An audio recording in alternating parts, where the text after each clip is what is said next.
Community safety is an issue that is top of mind for many. Pop onto a local chat room and you're likely to read comments that express fear and frustration that Penticton is changing and not for the better.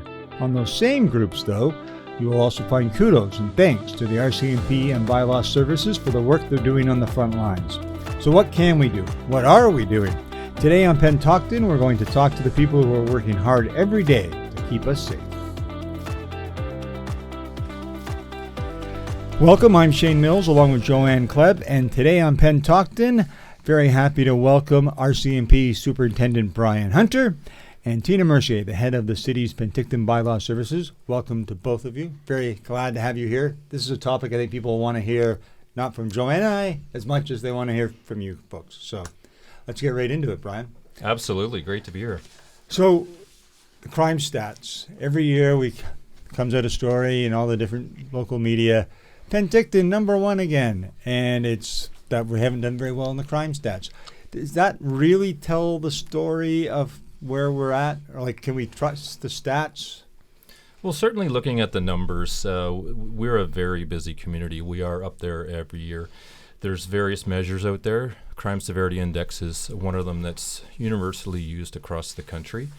And what the Crime Severity Index does is it measures the severity, just as it sounds, of the crime in your community. And the reason they do that is if you look at a typical crime rate, a crime rate is just the number of reported crimes per a given population. And statistically, it's usually how many crimes per 1,000 population. The issue with that is if you have a neighbor that's making noise, it's mischief. You can't enjoy your property. And if you have a serious sexual assault or a homicide, they're both weighted the same when it comes to crime rate. So what the Crime Severity Index does is it has a methodology in there that measures the seriousness of a crime based on the criminal code, maximum sentencing for crimes, historic average of actual sentences that happen, and those types of things. So they usually get released in July. So our most recent stats are for 2021. And certainly one of the stats that Crime Severity Index measures is areas across the country that have a population of greater than 10,000. So there's 326 of those areas within the country. And in 2021, our overall crime severity index we were 12th out of those 326 communities. So it's up there, it's high. And, working with the city and certainly Bylaw, Tina's here today, we're going to discuss some strategies. We need to get that number down for sure. But even in the actual crime rate, the statistics that are released by the province of BC. So there's various police detachments within the province. There's rural detachments that are RCMP, provided by the RCMP, and then there's municipal, and then there's municipal areas that are policed by the RCMP, and they're categorized into populations of 5 to 15,000 municipal, and then over 15,000. So Penticton, clearly we're over the 15,000. So the provincial average for the crime rate in the province for municipalities over 15,000 is 83, and the crime rate in Penticton is 205. So it's demonstrating as well through that statistics that we're quite high. It's the highest in the province, and if you did the math, it's about 247% of the provincial average. So when I used to live in Quesnel, they had the highest crime rate, and the mayor was not happy with the way the city was being portrayed. And his argument was they had a trading area of about 25,000, but the municipality itself only had 8,000. So he said the numbers were sort of skewed. Is there something similar there because Penticton's a center that we get more crime than our population? Does that make sense? I think the issue with the Crime Severity Index is when you have a very large metropolitan area, the numbers, you're getting a better average in there, just the sheer numbers of that community, and our community being around 37,000 population. If you have a certain amount of crime in the community, and certainly serious crimes, the impact because of the population is more significant for sure. But another measure that we use is our caseload with our RCMP officers. And certainly folks have heard me talking to council that we have a very high caseload. It's the highest in the province, and that's just a caseload is measured the amount of criminal code offenses that are reported per RCMP officer that's established in the community. And that's the number that are paid for, not necessarily the number that are working. For example, currently the municipality pays for 55 police officers. We do not have 55 police officers on strength at any given time. Some are on long-term sick, maternity leave, those types of things. So that statistic for us, so the provincial average for the caseload is 63, and Penticton Municipal Detachment, our caseload is 155. So once again, it's 246% of the provincial average, which means our officers are very, very busy responding to calls for service, which is why I really do rely on Tina and bylaw services in this community to help us with the things that are happening in this community. We're just so busy. Well, and before we jump to that, so there's a couple of questions that I see all the time in the community as well. And one of the questions that we see is like the city of Penticton has worked really hard to encourage a culture of people to call and report our whole see something, say something. And so can you just help listeners understand, does high call volume to see something, say something drive up caseloads? I wouldn't say that see something, say something drives up the caseload. It certainly would increase our calls for service. Not every call for service is a crime. For example, in 2022, we had about 17,000 calls for service at the detachment. Of those, 7,000 were a crime. So a lot of our calls are not crimes. So that wouldn't drive the crime severity index. Okay. It certainly wouldn't drive up the criminal caseload. But our calls for service are definitely high, and in the summer, and Tina would be able to attest to that, it increases significantly. And it's just what happens in the summer. There's more opportunity for that criminal element there to take advantage of individuals in our community. And that brings another one of the questions that I often hear from the community. And, you know, they're understanding the statistics are high, but they want to know why. Why is crime so bad in Penticton? Do we have a sense of that?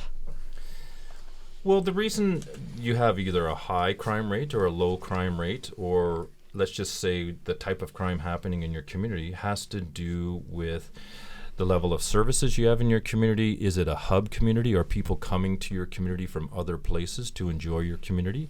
And it's a demographic of the folks that live in your community. And Penticton has a high number of vulnerable clients that live in our community.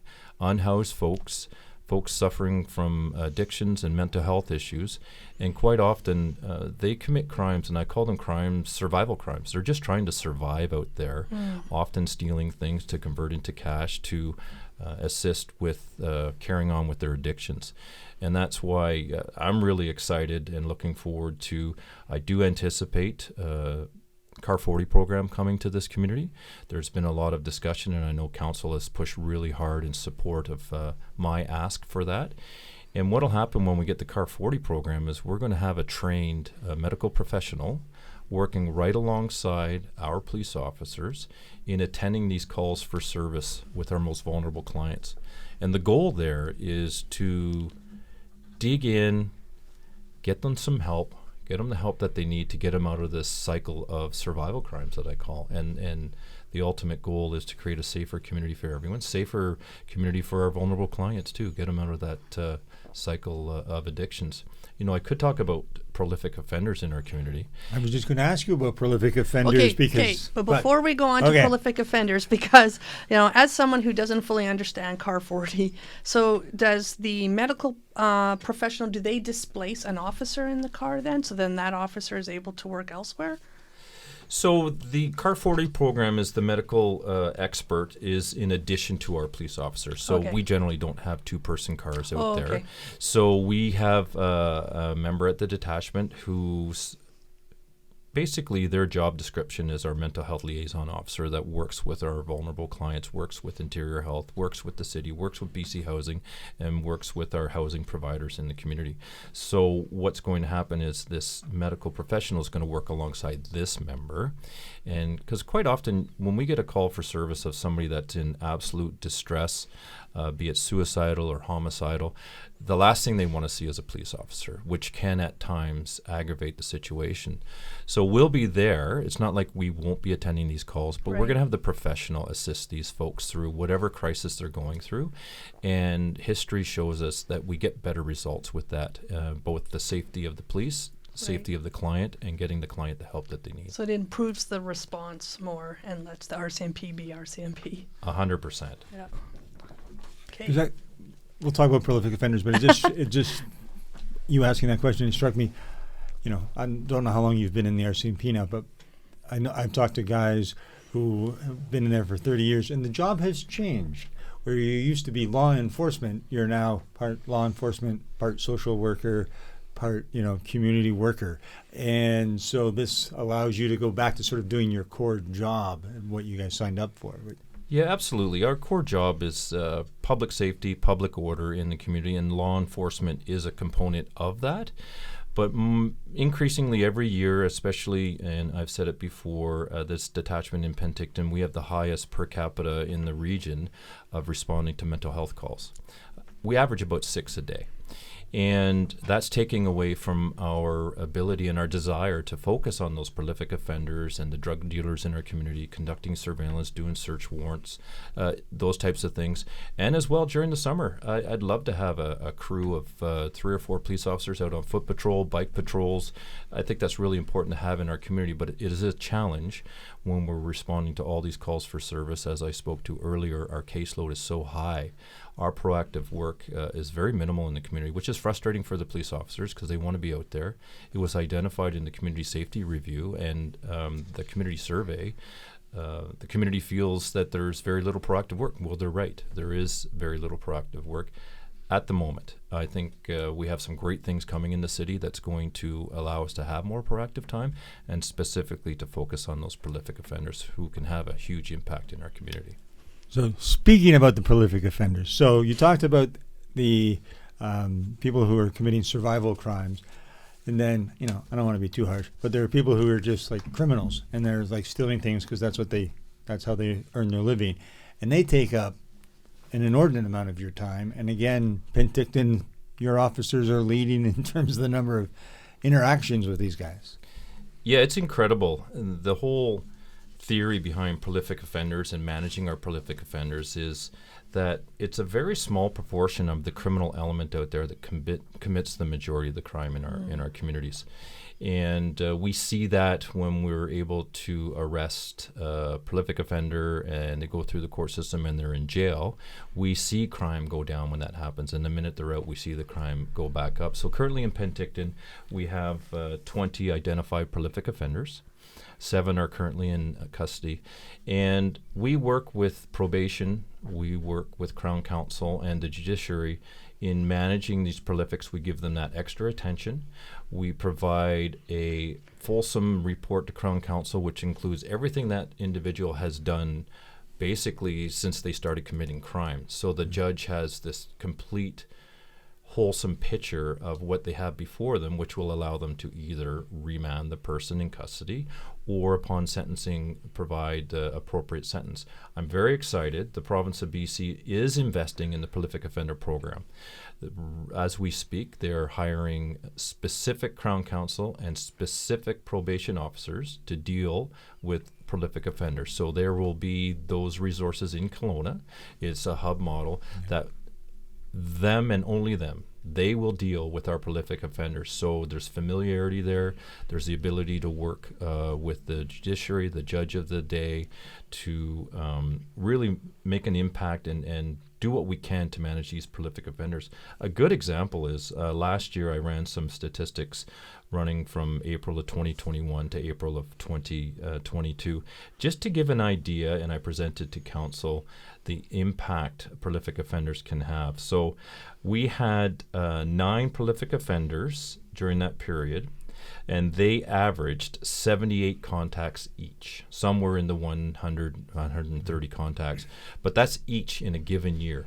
That's a lot of police time dealing with folks in our community that many of them, in my opinion, should be in jail and for an extended period of time.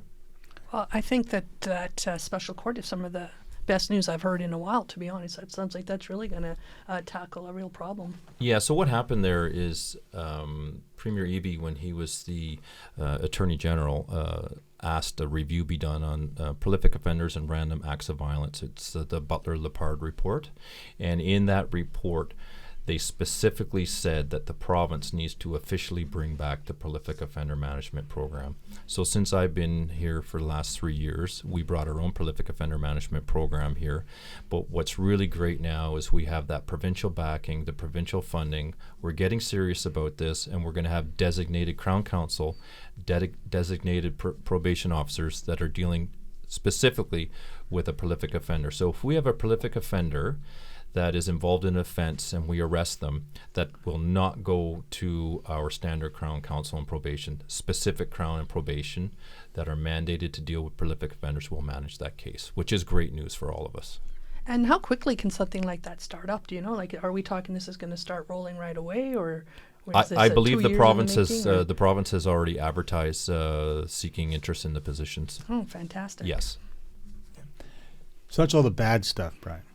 So, and I just The want, challenging stuff. we're going to get to Tina and some of the things she's doing, but you are taking some like proactive steps. You got 2 new officers, and I know you have like a specific thing in mind for them to do, and restorative justice and the community policing. Can you just talk a little bit about some of the good things that you're doing to help? Absolutely. We have a very robust community policing unit here at the detachment, which includes our restorative justice program. We have a restorative justice coordinator, and she was recently hired in the fall, a retired police officer from our detachment. She knows the system very, very well.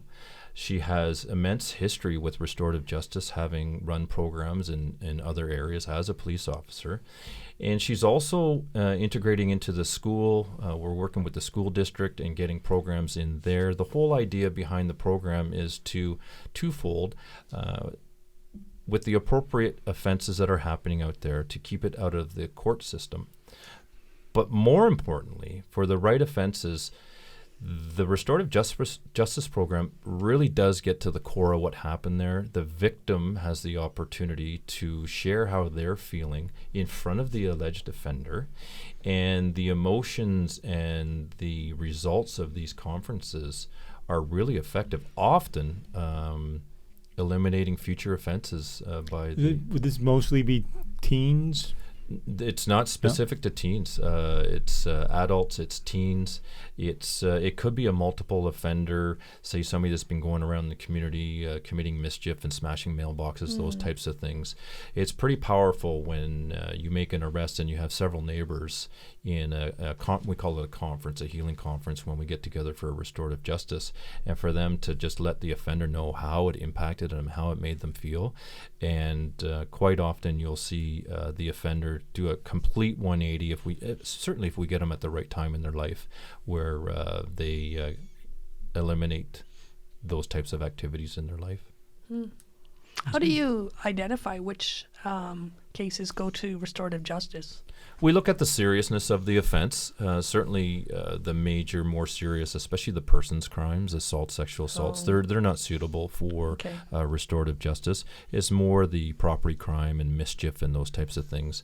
And we really encourage community members as well, because we can also do alternate dispute mechanisms with Joanne, who's leading our restorative justice program. You have an ongoing neighborhood dispute, and I can guarantee Tina gets quite a few of those phone calls in her shop. So our program's available to Tina and her officers as well.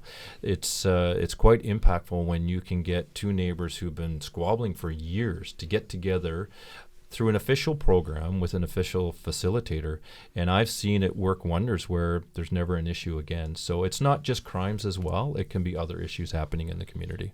Yeah, we've seen some successful cases where we've resolved a neighbor dispute, or there's been property damage to like a city facility or city infrastructure, and it's went through the restorative justice program, and it was very successful. Wow, awesome. These are great stories. I think the community's going to love hearing that we're seeing lots of success here. And it brings me, it's a good time to bring Tina in fully to the conversation, because I get to spend some time with some of your CSOs, and you guys have the hammer and the heart approach. And you lead with the heart. You don't bring the hammer. But I guess when you started the program, it was to fill a gap, as Brian suggests, not fill a gap, to help Brian because there are pettier crimes that his officers, now they can focus on more serious crimes. How do you guys sort of see your role? How would you describe what the community safety officers do? Yeah, that's a great question, and we actually get asked that quite often. So it's very much, it's very different from the generic historical bylaw officer role. This is really about a focus on the visible impacts of homelessness and drug addictions, and is very focused on safety, security, cleanliness. A lot of what our CSOs are doing are making sure that folks are connected to resources in the community, like Brian mentioned. We do have a lot of services in the community, and we want to make sure that people are connected to them. And part of the role of the CSO is to help them get to the right place and the right facility or the right resource. Yeah, so it's about approaching it with compassion and education first. Yeah, and the CSOs are great about that. They do enforce the bylaws, they also are very much focused on balancing that. And it is very much a balancing act. Like you mentioned, the heart and the hammer is an important piece to what they're doing. They go through a very extensive training program as well, trauma-informed practice. We've done some sessions with Interior Health just to understand what some of their caseload looks like, because we're often coming across the same individuals through health services that have also been through the criminal justice system. So we're all very much working together, but it's a role that we've kind of discovered is needed, and most communities across the province are finding the same. Like they're needing this type of a role. It's not strictly enforcement, and they're not committing crimes all the time. It's more the visible impacts of homelessness and addictions that are the focus right now. Well, and that's what we heard in the survey, is that those things do make people feel unsafe.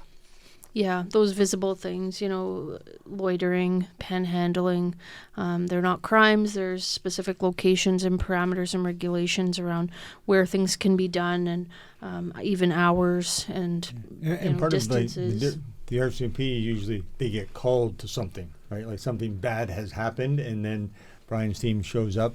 Whereas your team, like when I was out with them, at like 6 a.m., it's driving by, telling you, okay, you got to wake up, you got to pack up, you can't be parked here in the parking lot anymore. So there's a bit more of that initial interaction. Mm-hmm. Yeah, and the great part about this role is they can be very proactive.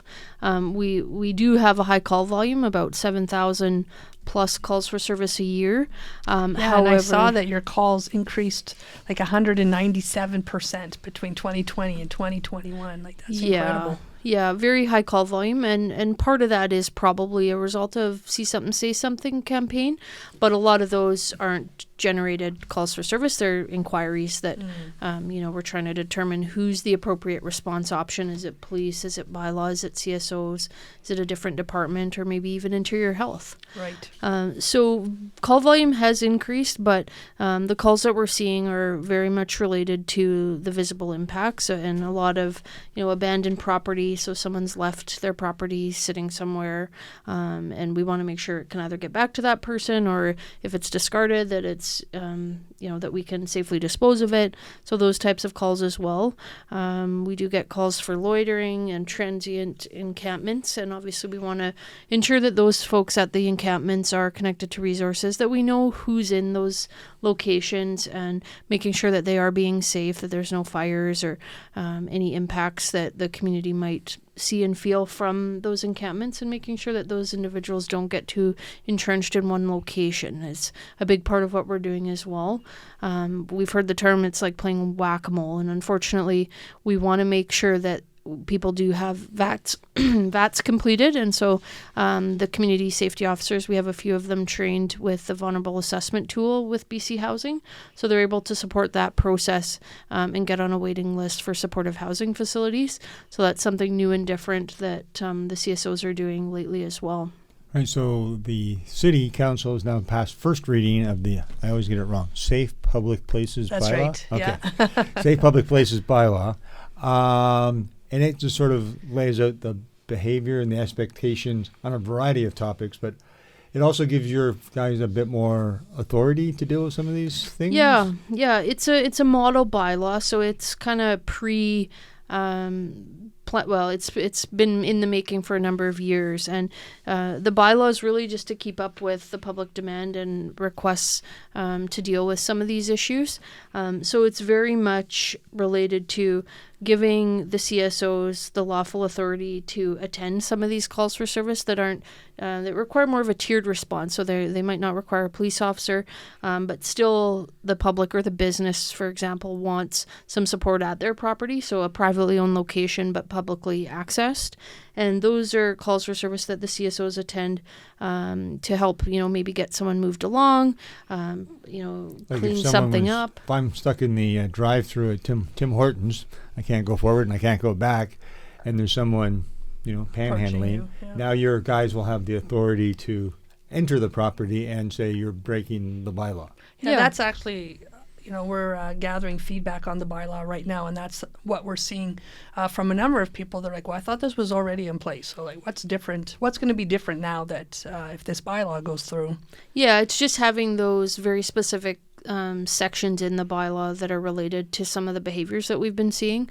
And the drive-through is an example, ATMs. Obviously, people don't feel super comfortable attending to take out cash out of an ATM if there's, someone inside kind of thing. And I think what's really important is that it's not bylaw or the community safety officers who are identifying these behaviors. This is council on behalf of the community that are setting expectations for how people behave and how our public spaces are used. So we've enlisted community safety officers to help us have the community environment that we're looking for. Yeah, and obviously we want to lay those out as a general expectation of public behavior.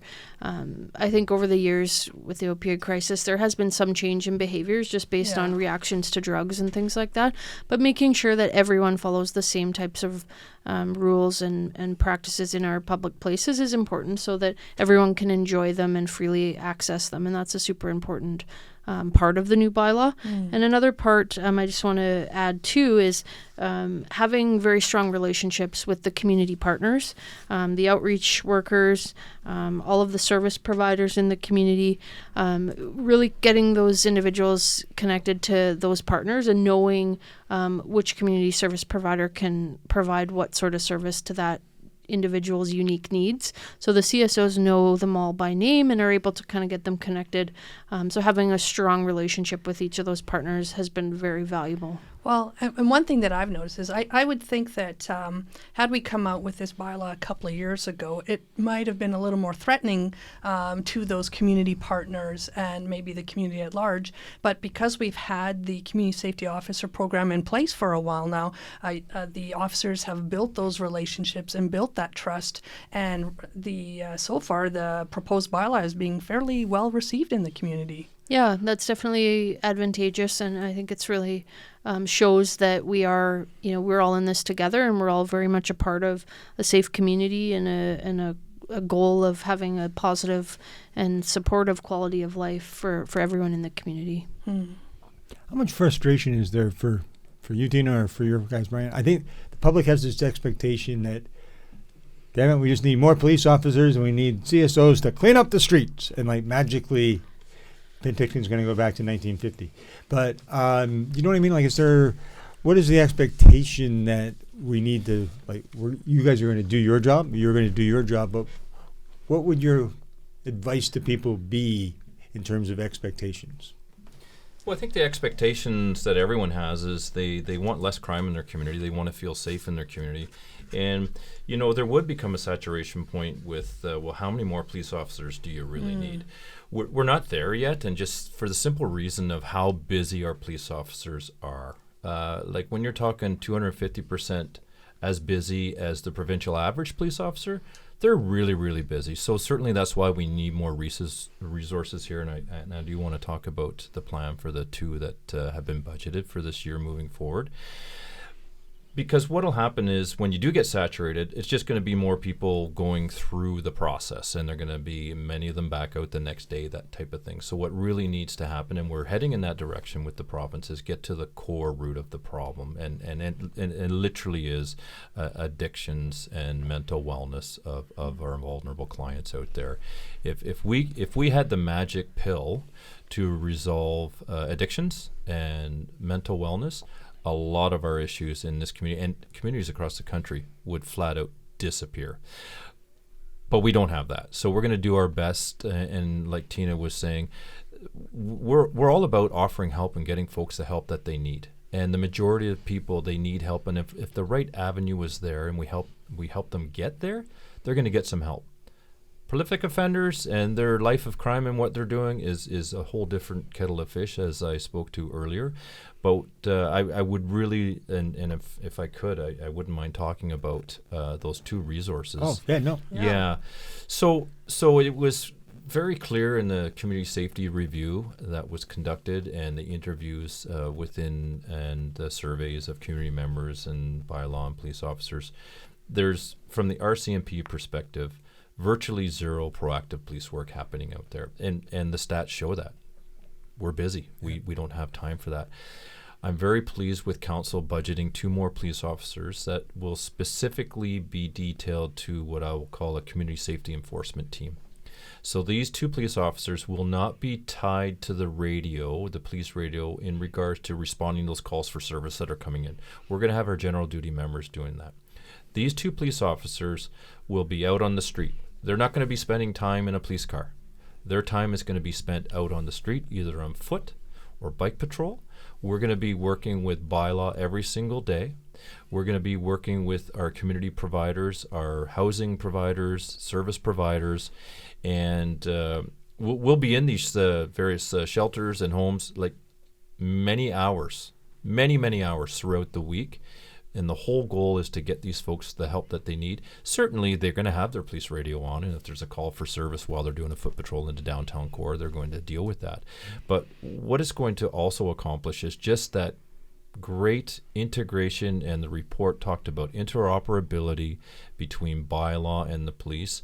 And I don't think you're going to get better interoperability when we're working side by side in the efforts to reduce crime in the community, reduce those calls for service to the police that can be dealt with in a different manner, and the police can deal with those prolific offenders, the drug dealers, those types of things. I'm really excited about it.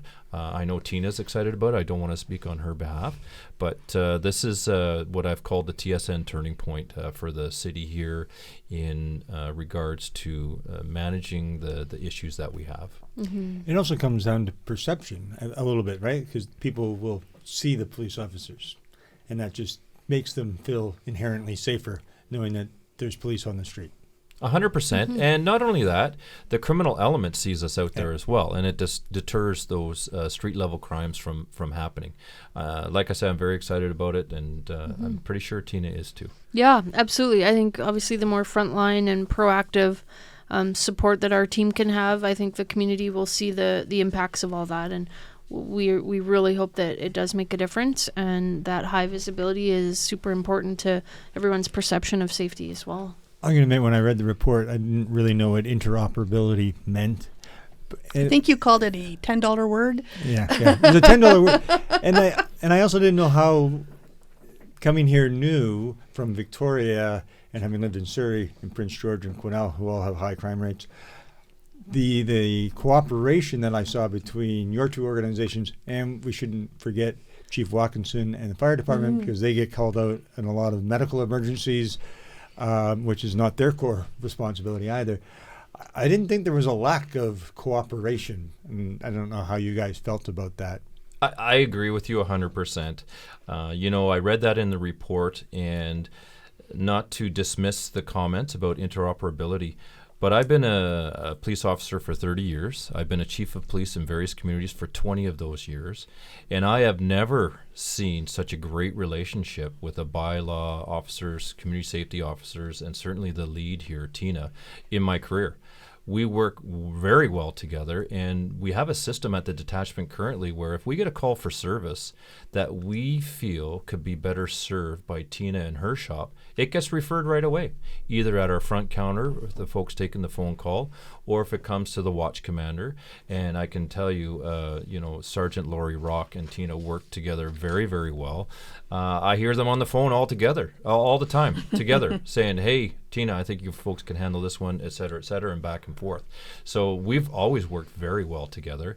But the increase in our establishment of 2 police officers dedicated to a community safety enforcement team is only going to enhance our existing great relationship. Well, and I think that's going to land well with the community as well, because one of the concerns they have is like, well, who are these bylaw people? Are they just, not trained RCMP or wanting to play the role of RCMP? But from what you're saying, that's not it at all. There is a role for them to play. Yeah, it's different. It's obviously there's the demand for it, and it is a very unique role.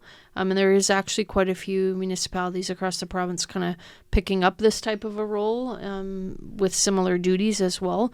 So definitely something that we're doing as a progressive response and as a very proactive response. Well, and you also have a procedure that very clearly directs how the CSOs respond and when they need to escalate to the RCMP for their own safety and for the safety of those involved.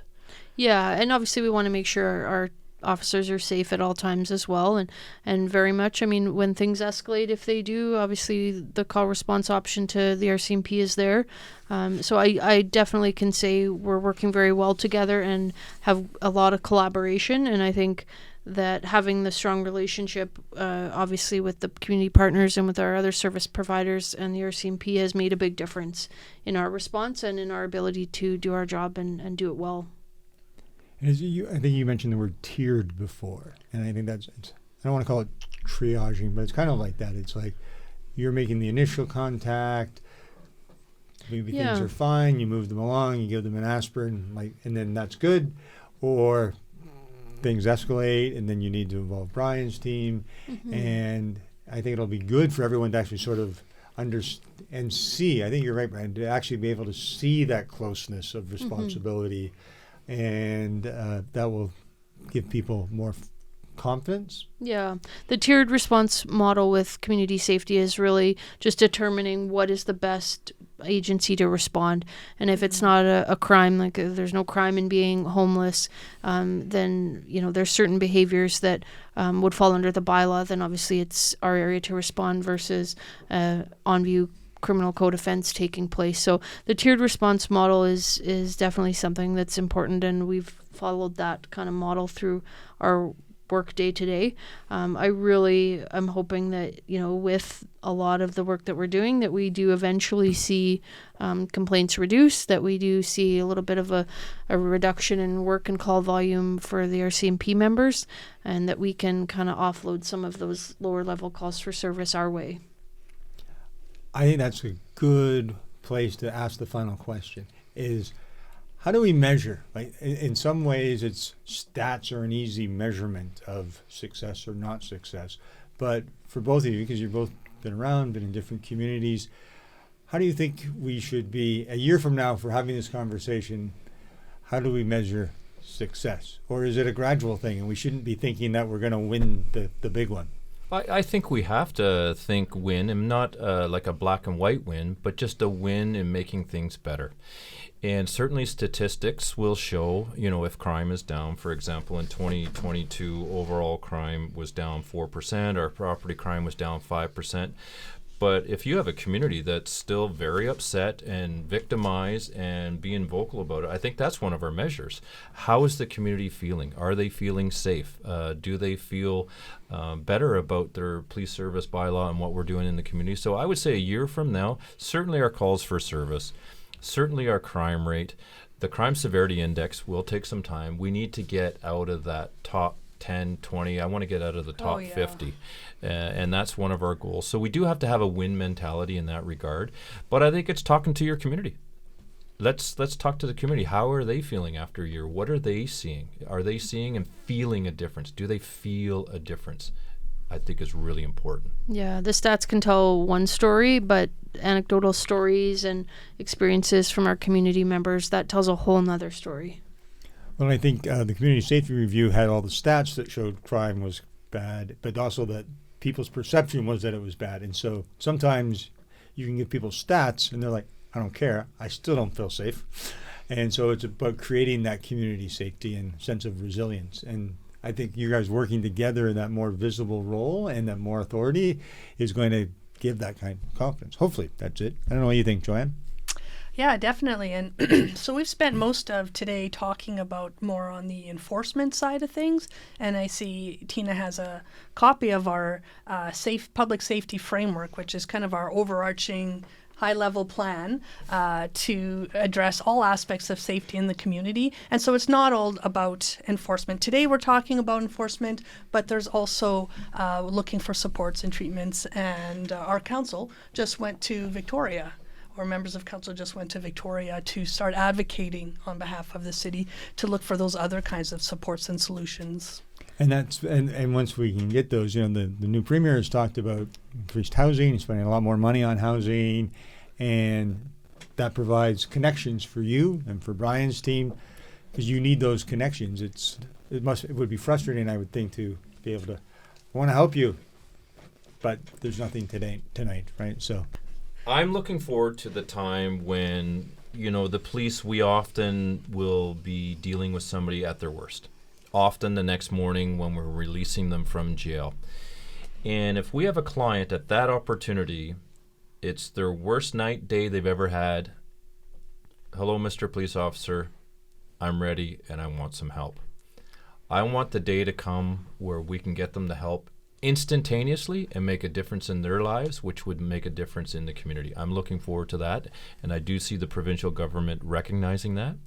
And I'm looking forward to this time next year. Hopefully we can have some great discussions on those successes.